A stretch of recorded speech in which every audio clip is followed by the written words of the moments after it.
आवाज आ गया? इसे चला लिया थोड़ी देर फ्यूज। मेरे प्यारे बच्चों, आप सभी को नमस्कार। क्या हाल है? आदाब, सत श्री अकाल। हैंडसम लग रहे हैं सर आप, थैंक यू छोटी तारीफ करने के लिए आपकी। देखिए मेरे बच्चों, आज सुबह की भी क्लास थोड़ी डिस्टर्ब हो गई थी, जिसकी वजह से वो क्लास इंटरप्ट हो गई थी। हमें पता भी नहीं चला, या नेट चलता रहा, तो कोई नहीं, वो क्लास डल भी जाएगी सुबह जो बच्चे पढ़ते हैं उनके लिए।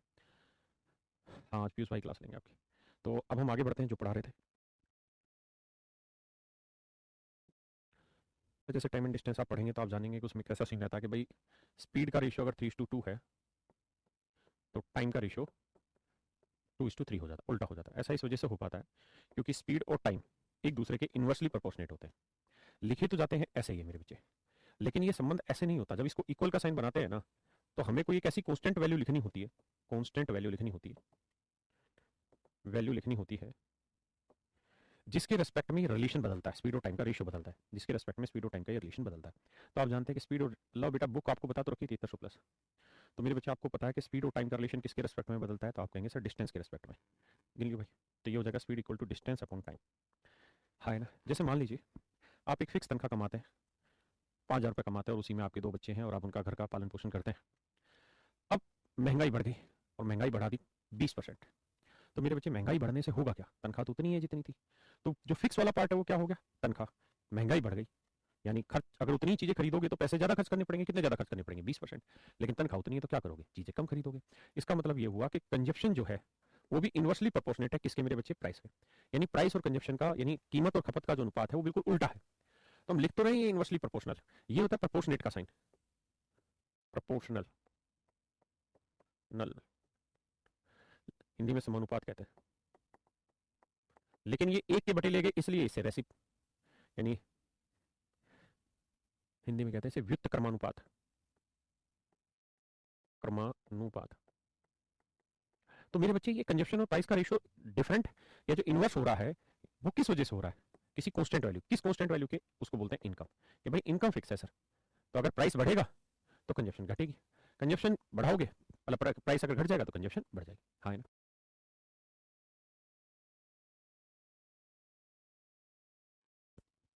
तो ऐसे ही मेरे बच्चे, ये जो सवाल आपके सामने है, इस सवाल में एक बार पढ़िए फिर मैं इसे कराता हूं।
कहता है सोने की कीमत इसके वजन के वर्ग के समानुपाती है। सोने की कीमत इसके वजन के वर्ग के समानुपाती है। कहता है प्राइस ऑफ गोल्ड जो है, प्राइस को मैं पी से डिनोट कर रहा हूँ, वो डायरेक्टली प्रोपोर्शनेट है इसके वेट के स्केल के, ऐसे कह रहा है। लेकिन ऐसा किसी कांस्टेंट वैल्यू के रेस्पेक्ट में हो रहा होगा, चाहे इनवर्सली प्रोपोर्शनेट हो या डायरेक्टली प्रोपोर्शनेट हो, किसी कांस्टेंट वैल्यू के रेस्पेक्ट में बातें होती है। कहता है एक आदमी ने सोने को 3 टुकड़ों में बांटा, एक टुकड़े का वजन 3 था, दूसरे का वजन 2, तो तीसरे का वजन 1। तो मेरे बच्चे, इनके वेट का जो रेशियो है, इनके वेट का जो रेशियो है वो 3:2:1 है। हाँ जी, यानी पहले टुकड़े का वजन 3 है तो दूसरे टुकड़े का वजन 2, तो तीसरे टुकड़े का वजन 1 है। अगर आप इन टुकड़ों को ना तोड़ते तो पूरे सोने के टुकड़े का वजन कितना होता? 3 2 5 6, तो पूरे पीस का वजन होना था 6, लेकिन आपने तोड़ दिया तो वजन तो 6 ही रहेगा, लेकिन 3 हिस्सों में बढ़ गया। अब कह रहा है कि इनका जो प्राइस है उसका सर एक रिलेशन है, तो कि वो वेट के स्केयर में होता है, लेकिन प्राइस जो है वो इनवर्सली प्रोपोर्शनेट है वेट ना, सॉरी डायरेक्टली प्रोपोर्शनल है वेट के स्केयर के। अगर इसे इक्वल लाओगे तो कोई कांस्टेंट टर्म लगानी होगी, जैसे डिस्टेंस थी, इनकम थी, ऐसे या कोई भी कांस्टेंट टर्म होगी, लेट्स से के वो कांस्टेंट टर्म थी, तो के इंटू डब्ल्यू स्केयर के इक्वल ये होगा। हाँ जी। अब प्राइस जो होगा वो वेट का स्केयर करेंगे तो 3 का वर्ग 9 और इंटू के होगा तो 9 के। भाई प्राइस था 3 तो यहाँ रखेंगे 3 का स्केयर 9 और ये के 9 के। यहाँ प्राइस है 2 2 का वर्ग 4 के, यहाँ 1 1 का वर्ग 1 के। ये आ गया मेरे बच्चे इनका प्राइस। जोड़ेंगे तो 9 4 13 और 1 14। तो तोड़ तोड़ के बेच रहे तो प्राइस आ रहा 14 के, जबकि बिना तोड़ते बेचते तो वजन कितना, प्राइस कितना होता? 6 का वर्ग 36 के। क्योंकि प्राइस जो है KW के, तो 6 का वर्ग 36 के। तो तोड़ तोड़ के बेच रहे हो तो बिकेगी चीज 14 के, बिना तोड़े चीज बेचोगे तो 36 के। तोड़ तोड़ के बेच रहे हो 14 के, बिना तोड़े बेचोगे 36 के। तो 36 के बिना टूटे बिके, टूट टूट के 14 के। तो बिना तोड़े बेचे तो 36 के की, और तोड़ के बेच रहे हैं तो 14 के की। तो कितने का नुकसान हो रहा है जी? तो आप कहेंगे सर आपका हो रहा है 22 के का नुकसान। यानी बिना तोड़े बेचते इतने की बिकती, तोड़ के बेच रहे इतने का, तो इतने का नुकसान हो। जबकि एक्चुअल में सवाल में कह रहा है कि नुकसान है 4620 का। तो 42 के इक्वल टू 4620 रुपये। तो के की वैल्यू आ जाएगी 22 दूनी 44, 22 से कम 22 जीरो 210। तो के की वैल्यू 210 है। तो कहता है सोने की प्रारंभिक कीमत ज्ञात करें, यानी बिना तोड़े हुए का। तो सोने का एक्चुअल में वेट कितना था? 6 है ना। Find the initial price of the gold. तो गोल्ड का शुरुआत में कीमत कितनी थी? 6 यूनिट था, तो प्राइस था 36 के। तो 36 के की वैल्यू कितनी आ गई? 210। मेरे बच्चे मल्टीपल कर दीजिए, वो आपका उत्तर आ जाएगा। कोई नहीं, पहले समझिए फिर आगे बढ़ेंगे।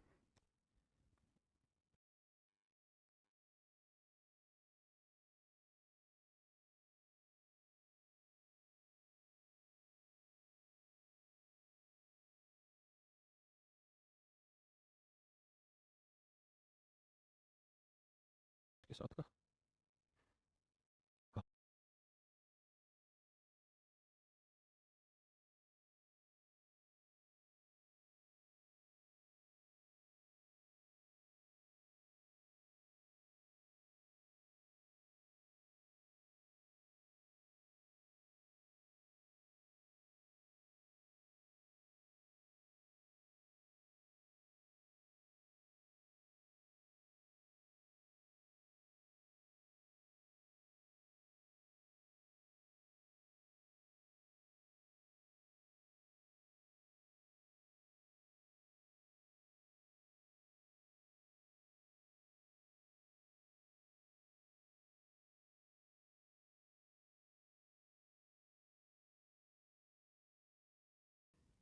कह रहा है ए और बी के घन के व्युत्क्रमानुपाती।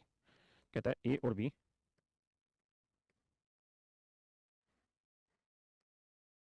ए is inversely proportional to the cube of B. A जो है मेरे बच्चे को कह रहा है इनवर्सली प्रोपोर्शनल है क्यूब ऑफ बी के। इनवर्सली तो मतलब एक के बटे लिया, डायरेक्टली तो सीधा लिया। तो मेरे बच्चों इसे इक्वेट करना होगा, तो कोई कांस्टेंट टर्म लगा के करेंगे। तो के इंटू 1/b क्यू है ना। इनवर्सली इसको प्रोपोर्शनल को इक्वल आते हैं, या फिर इसको सीधा लिख दो के अपॉन पी क्यू। अब कह रहा है ए बी के घन का व्युत्क्रमानुपाती है। यदि ए 3 है तो बी की वैल्यू 2 है। ए की वैल्यू अगर 3 है तो कह रहा है बी की वैल्यू 2 है। बी की वैल्यू 2, तो 2 का क्यूब 8। तो ये 2 की पावर 3 8, 8 को 3 से गुना किया 24। तो के की वैल्यू आ गई मेरे बच्चे 24, हाँ है ना। के की वैल्यू आ गई 24। अगर के की वैल्यू 24 आ गई तो ये पोर्शन फिक्स था, ए equal to K upon B cube. अब मेरे बच्चों ये बताओ के की वैल्यू क्या है? 24 फिक्स है, पहले से निकाल लिया हमने कांस्टेंट टर्म की वैल्यू। अब कह रहे यदि ए की वैल्यू 8/9 हो, ए की वैल्यू 8/9 हो, तो कहता बी की वैल्यू बताइए। तो ए की वैल्यू यहाँ रखी, के की वैल्यू रखी बी क्यू। 8 3 24 9 3 27। तो मेरे प्यारे बच्चों बी क्यू की वैल्यू क्या आई? 27। तो बी की वैल्यू क्या आई? 3। मेरे प्यारे बच्चों बी की वैल्यू क्या आई? 3, हाँ है ना। और यही आपसे पूछ रहा था कि बताइए मेरे बच्चे बी की वैल्यू क्या होगी। तो आंसर होगा 3। बी की वैल्यू क्या होगी? 3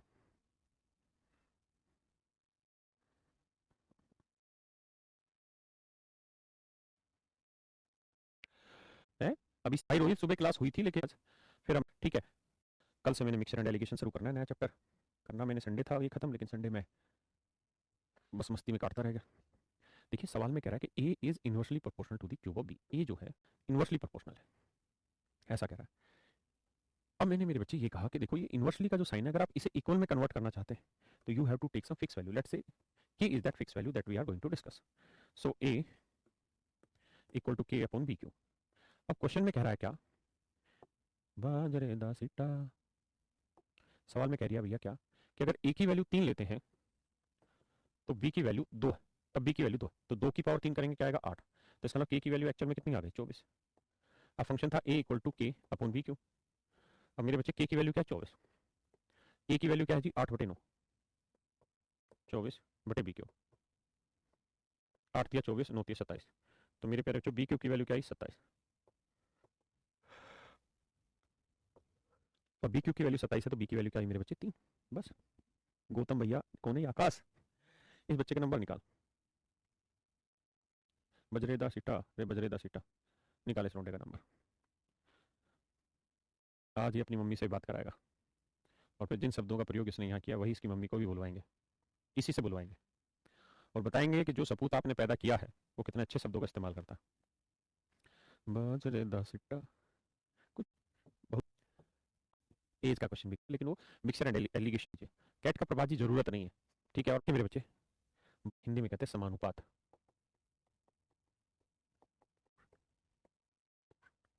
दोनों का अर्थ समझाता हूँ। देखिए मेरे दोस्तों, अच्छा मैंने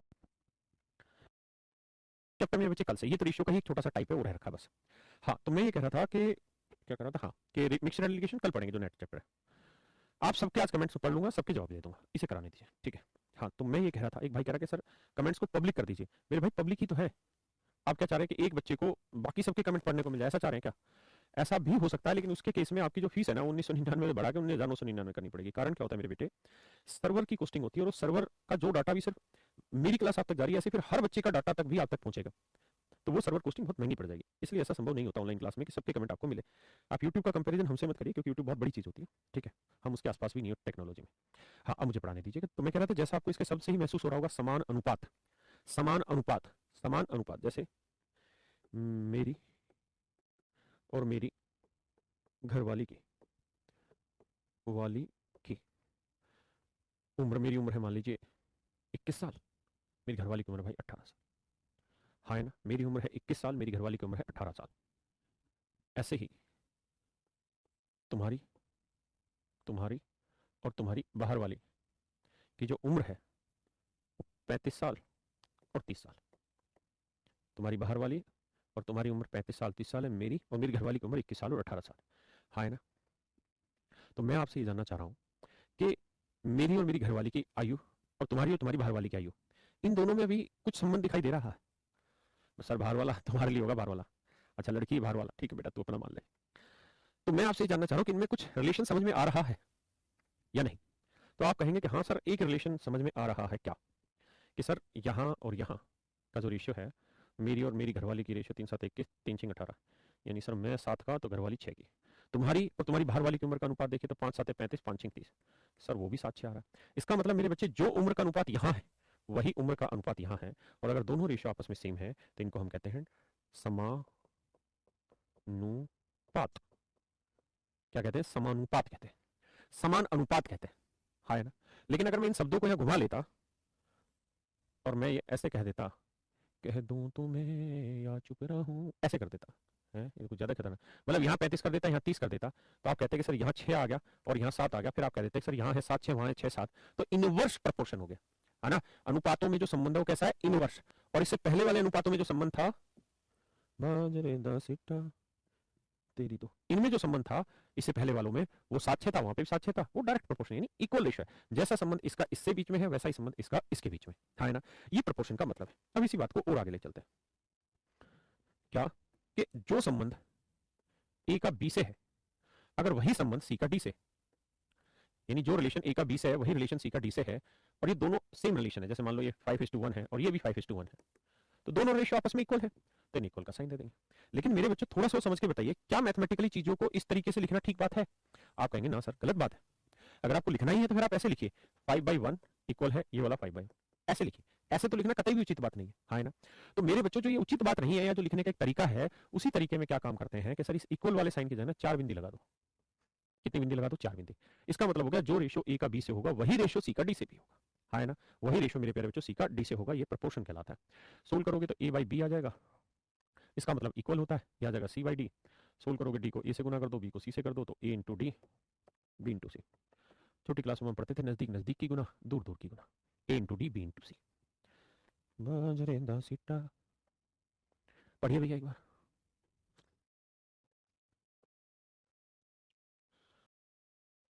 हम्म, कब तक स्विच ऑफ करेगा?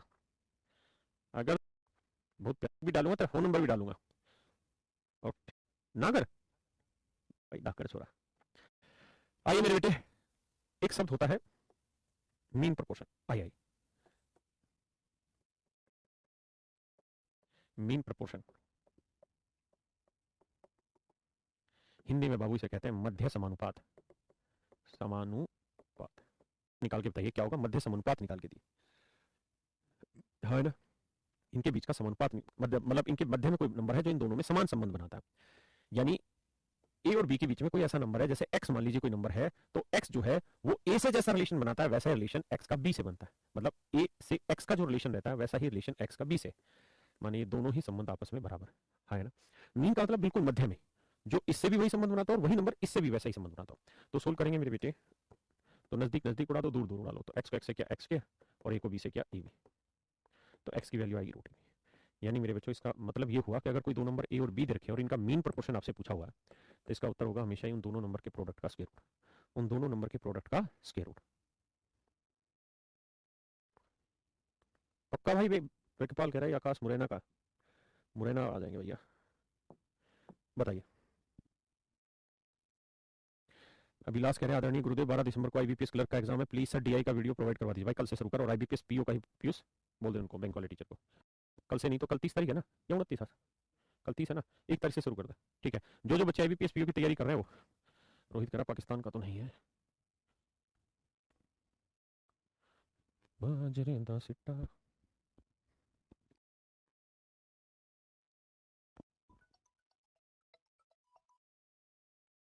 देखिए मेरे बच्चे, कह रहा find the mean proportion of 1/4 and 1/9, 1/4 और 1/9 का मध्य समानुपात ज्ञात करिए। कैसे निकालेंगे भाई? 1/4 गुना 1/9, हाँ है ना। तो बताया था मीन प्रोपोर्शन निकालने का तरीका, दोनों को मल्टीप्लाई करके स्क्वायर रूट, तो आएगा 1/36, 1/36 का वर्गमूल आएगा 1/6, तो इसका मीन प्रोपोर्शन होगा 1/6। हाँ जी। अब आते हैं जी मीन प्रोपोर्शन के बाद थर्ड प्रोपोर्शन।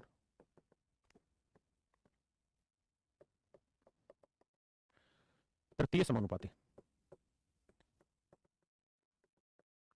पाती, कहता है दो नंबर है ए और बी, इनका तृतीय समानुपात बताइए, थर्ड प्रोपोर्शन बताइए। मतलब कोई जैसे नंबर मान लीजिए एक्स है जो थर्ड प्रोपोर्शन है, तो ए का बी से जो रिलेशन है बी का किसी थर्ड के साथ वैसा रिलेशन है, मतलब ए का जो रिलेशन बी के साथ है, चमक नहीं रही, ए का जो रिलेशन बी के साथ है वैसा ही सेम रिलेशन बी का एक्स के साथ है,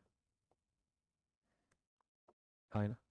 तो मेरे बच्चे ए को एक्स से गुना करो, बी को बी से गुना करो, तो ए को एक्स से गुना करेंगे ए एक्स आया, और बी को बी से करेंगे 20, तो मेरे बच्चे एक्स की वैल्यू आएगी बी स्क्वायर अपॉन ए, हाँ है ना। यानी सेकंड नंबर के स्क्वायर को फर्स्ट नंबर से डिवाइड करना, सेकंड नंबर के स्क्वायर को फर्स्ट नंबर से डिवाइड करना। हाँ जी।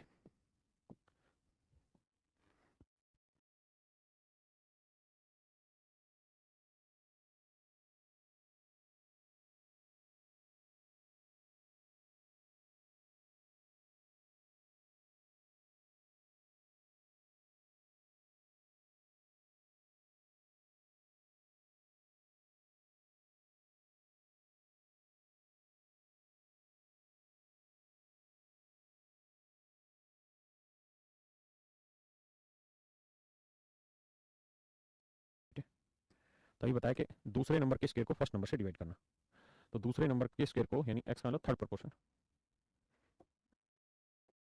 दूसरे नंबर के स्क्वायर को फर्स्ट नंबर से डिवाइड करना, 36 गुना 36, भाग दे देंगे आंसर आएगा, तो 36 दूनी 72, हाँ है ना।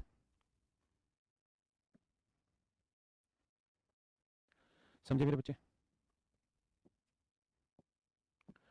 देखिए यार, अब आते हैं फोर्थ प्रोपोर्शन पे, चतुर्थ समानुपाती पे।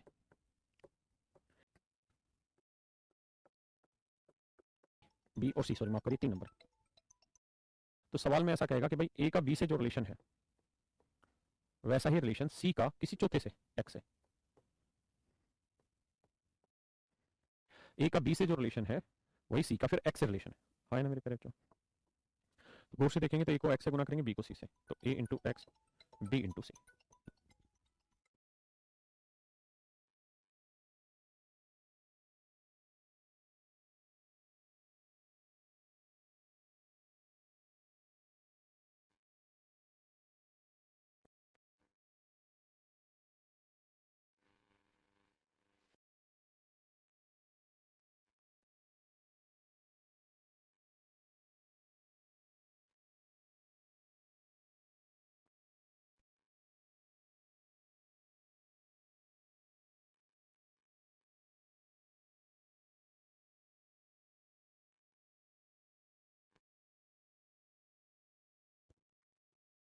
तो देखिए यार, मतलब ये होगा कि second number into third number को फर्स्ट से डिवाइड कर दोगे तो आंसर आ जाए। तो देखिए सेकंड नंबर 16 है, थर्ड नंबर 18 है, डिवाइड बाई 12, ये होगा फोर्थ प्रोपोर्शन। 6 दूनी 12, 6 3 18, 2 8 16, 8 3 24। इसका मतलब फोर्थ प्रोपोर्शन जो है मेरे बच्चों क्या है, 24। क्लियर है जी?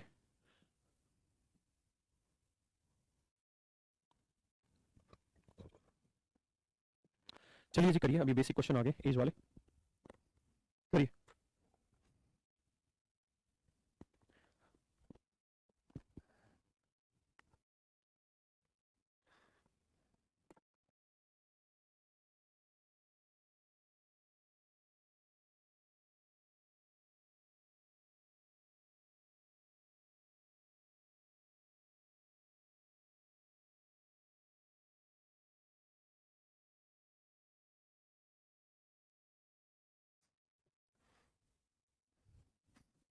कह रहा है 5 वर्ष पहले राम व श्याम की आयु का अनुपात 2:3 था। ये है मेरे प्यारे बच्चों प्रेजेंट एज।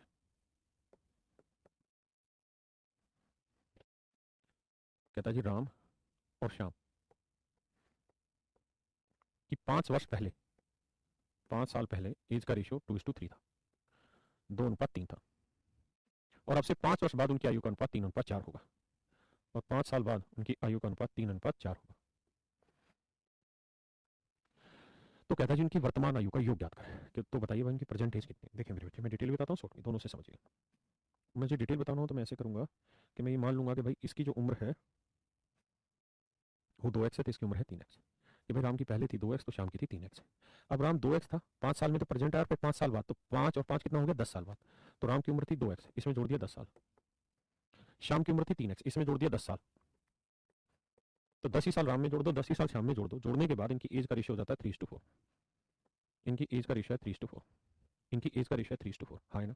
अब मेरे शेरों ने क्रॉस मल्टीप्लाई करोगे तो 4 दूनी 8x, 4 ढाई 40, 3 3 9x, 3 ढाई 30। तो x बराबर 10। x की वैल्यू मेरे बेटे 10 आई, तो ये उम्र होगी 10 दूनी 20, और ये उम्र होगी 10 3 30। अब मेरे भाई प्रेजेंट चाहिए, तो ये तो 5 साल पुरानी थी, तो 20 में 5 जोड़ा, ये हुई 25। यहाँ प्रेजेंट चाहिए तो 30 थी, 30 में 5 जोड़ा 35, 60 साल। यानी मेरे प्यारे बच्चों इनकी जो प्रेजेंट एज है वो कितनी है, 60 साल, हाँ है ना। क्योंकि पहले थी 20 और 10 30 साल, अब तो 60 हो गया ना मेरे बेटे।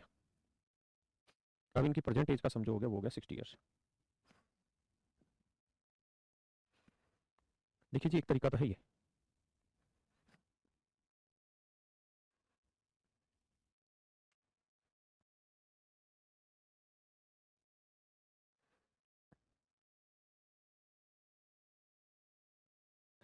एक बार में शायद समझना है, 2 बार में आ जाएगा। देखिए क्या, ऐसे हर सवाल में भाई यहाँ से यहाँ भी 10 साल का डिफरेंस है, और यहाँ से यहाँ भी 10 साल डिफरेंस है, क्योंकि ये प्रेजेंट एज अगर है तो ये प्रेजेंट से 5 साल पहले, 5 साल बाद, ये प्रेजेंट से 5 साल पहले, 5 साल बाद, यानी डिफरेंस है 10 साल।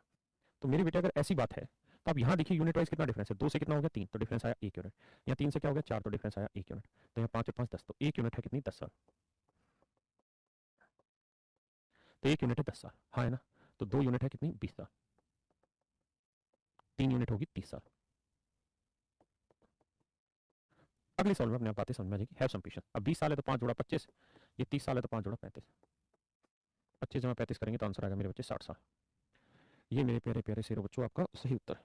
हाँ जी, कोई नहीं। इस सवाल पे, इस सवाल से कुछ ज्यादा बढ़िया तरीके से सीखेंगे पहले की बजाय।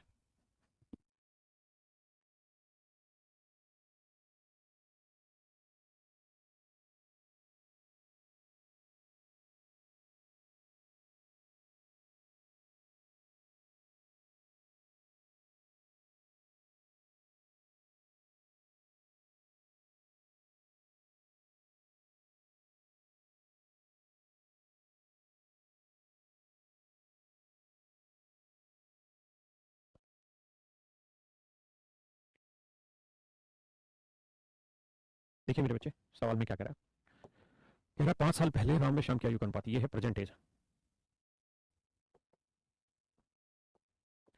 5 साल पहले राम व श्याम की एज का रेशियो 3:1 है। और कहता है 5 साल बाद उनकी एज का रेशियो 2:1। 5 साल बाद उनकी एज का रेशियो 2:1 होगा। अब मेरे बच्चों देखिए डिटेल करना बेहद आसान है। अब मान लीजिए इसे 3x इसे x, तो 3x हो गई राम की एज, 5 और 5 10 साल यहाँ जोड़ दीजिए, श्याम की एज हो गई x, 5 और 5 10 साल यहाँ जोड़ दीजिए, तो कहता है इनकी एज का जो रेशियो है वो हो जाता है कितना 2:1। मल्टीप्लाई करेंगे 3x प्लस 10, 2x प्लस 20, तो x की वैल्यू आ जाती है 10, x की वैल्यू आ जाती है 10, हाँ है ना। तो 3x की वैल्यू 30, x की वैल्यू 10, हाँ है ना। अब वो कह रहा है कि इनकी वर्तमान आयु, तो 30 में 5 जोड़ा 35 और 10 में 5 जोड़ोगे 15, ये आ गई प्रेजेंट 30 15 50 साल। ये पूछा कि भाई इनकी प्रेजेंट आयु का योग बताइए, तो हो जाएगा 50 साल, प्रेजेंट एज बताइए तो 35 साल और 15 साल, हाँ है ना। अब इसी को शॉर्ट में कैसे करें, देखिए मेरे बच्चे, मैंने आपको कहा कि यहाँ अगर ये प्रेजेंट एज है तो ये 5 और 5 10 साल, ये प्रेजेंट है तो ये भी 5 और 5 10 साल, हाँ है ना। यूनिट वाइज दोनों जगह गैप सेम है, तो यहाँ पे भी गैप निकालते हैं। 3 में से 2 गया 1, भाई 3 में 2 गया 1, 1 में 1 गया 0। भाई अगर एक्चुअल में 10-10 साल डिफरेंस है दोनों जगह, तो यूनिट वाइज भी डिफरेंस सेम आना चाहिए, तो सेम नहीं आ रहा, तो क्या करें। तो मेरे बच्चों जब इस तरीके से डिफरेंस सेम ना आए तो क्या किया जाए, देखिए डिटेल मैंने बताया, जो बच्चे नहीं पकड़ पाए नया तरीका छोड़ के डिटेल कर ले, कोई बड़ी बात नहीं है, हाँ। तो दूसरा तरीका ये है कि 3 और 1 का डिफरेंस ले लो, कितना है 3 और 1 का 2, 2 को इधर भी गुना कर दो इधर भी गुना कर दो, और 2 और 1 का डिफरेंस यानी इन बेसिक का डिफरेंस, 2 में से गया 1, 1 को इधर भी गुना कर दो और इधर भी कर दो। मेरी बात समझ पाए, हाँ है ना। जो इनका 3 और 1 का डिफरेंस था इधर भी गुना करो इधर भी, 2 और 1 का डिफरेंस इधर भी करो इधर भी करो, हाँ है ना। अब मेरे बच्चों समझो मेरी बात को, यहाँ 3 एकम 3 और यहाँ 2 दूनी 4, तो 3 और 4 का डिफरेंस 1 यूनिट, यहाँ 1 एकम 1 और यहाँ 1 दूनी 2, डिफरेंस आया 1 यूनिट, जबकि एक्चुअल में 1 यूनिट है 5 और 5 10 साल, तो 1 यूनिट 10 साल, तो 3 यूनिट हो गया 30 साल और 1 यूनिट हो गया 10 साल, हाँ है ना। तो 30 में 5 जोड़ोगे 35 साल और 10 में 5 जोड़ोगे 15 साल, तो 35 और 15 50 साल। क्लियर है मेरे भाई, क्लास रुक गई थी क्या। आनंद कह रहा है, बंटी भैया कह रहे हैं हमने ऐसे ही किया, समझ गए सर, बस बेटा।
देखिए मेरे बच्चे, हर एक सवाल में समय दिया जा रहा है सो दैट आप खुद भी कर पाए।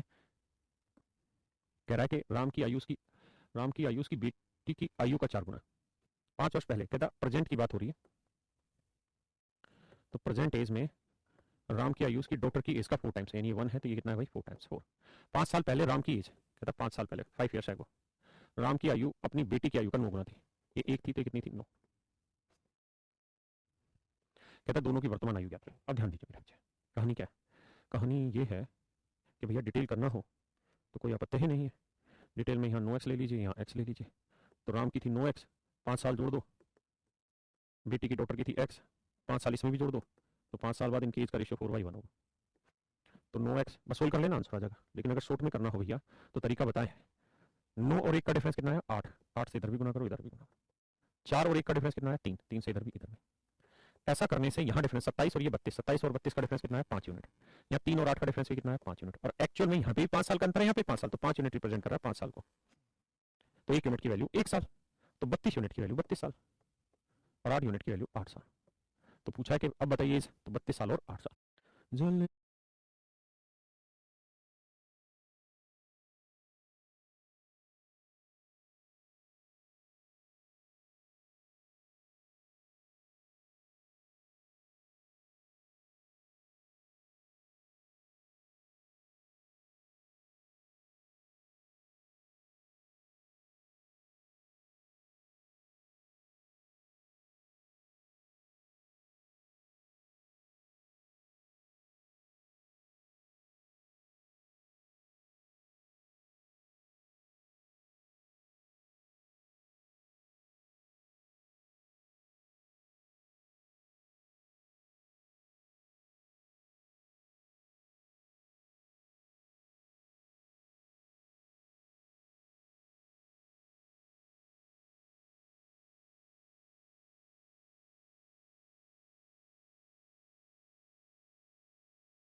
जिंदगी एक सफर। कहता है पिता की आयु पुत्र की आयु का 3 गुना है। Father's age to his son is 3 times, यानी पुत्र की 1 है तो पिता की होगी 3।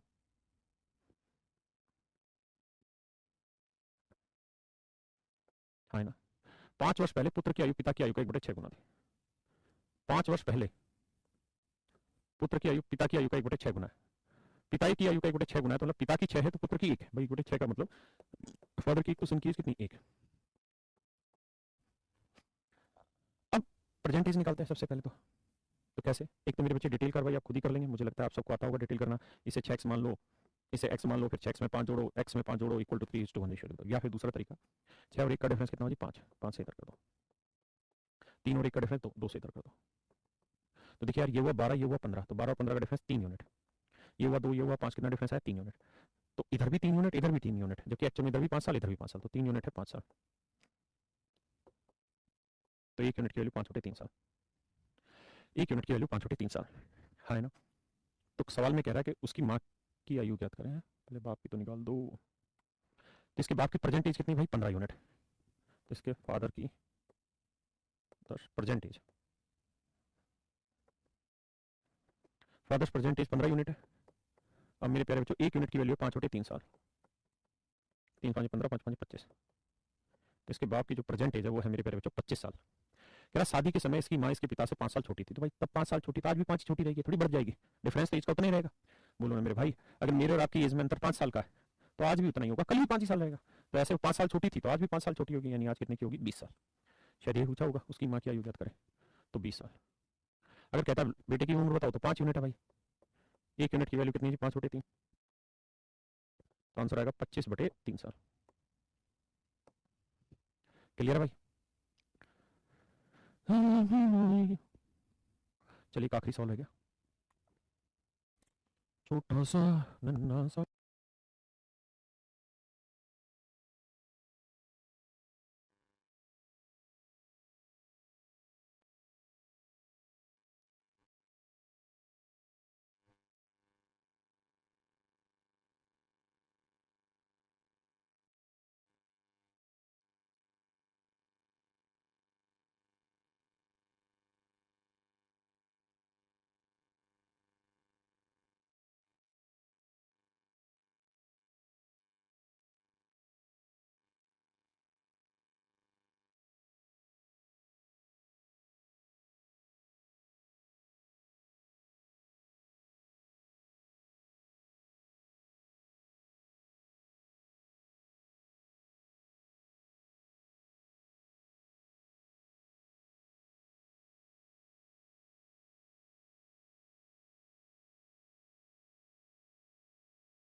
मोटी अच्छी है। मदर की एज का रेशियो 3:8 है। इनकी आयु का अनुपात 3:8 है। कहता है कि find the ratio of the raise after 4 year. तो कहता है 4 साल बाद इनकी एज का अंतर होता है। अगर 10 साल बाद इनकी एज का डिफरेंस 35 साल, तभी मैं वही बात समझा रहा था कि एज का डिफरेंस कभी नहीं बदलता। अगर मेरा बेटा मुझसे 20 साल छोटा है मान लीजिए, तो इस बात का मतलब ये है कि हमेशा ही वो मुझसे 20 साल छोटा होगा, है ना। तो ऐसे ही अगर वो 10 साल बाद 35 साल का डिफरेंस है तो आज भी डिफरेंस 35 का ही होगा। तो 8 और 3 का डिफरेंस 5 यूनिट। तो 5 यूनिट एक्चुअल में 35 साल को बता रहा है। तो 1 यूनिट की वैल्यू होगी 7 साल। 1 यूनिट की वैल्यू 7 साल। 1 यूनिट की वैल्यू मेरे प्यारे बच्चों 7 साल। तो मीना की 7 21 साल हो गई, और इसकी आटू सातू 56 साल हो गई। अब कह रहे 4 साल बाद इनकी एज याद करें। तो 21 में 4 जोड़ेंगे तो आएगा 25 साल, और 56 में 4 जोड़ेंगे 60 साल। 5 5 25, 5 12 60। तो रेशियो आएगा 5:12। हाँ ना मेरे बच्चे, A option is your right answer. तो चलिए आज के लिए इतना ही। कल आपका रेशियो एंड प्रोपोर्शन स्टार्ट करेंगे ना, सॉरी माफ करिए, मिक्सचर एंड डेलीगेशन, फिर आगे बढ़ेंगे। Thank you very much, have a nice day to all.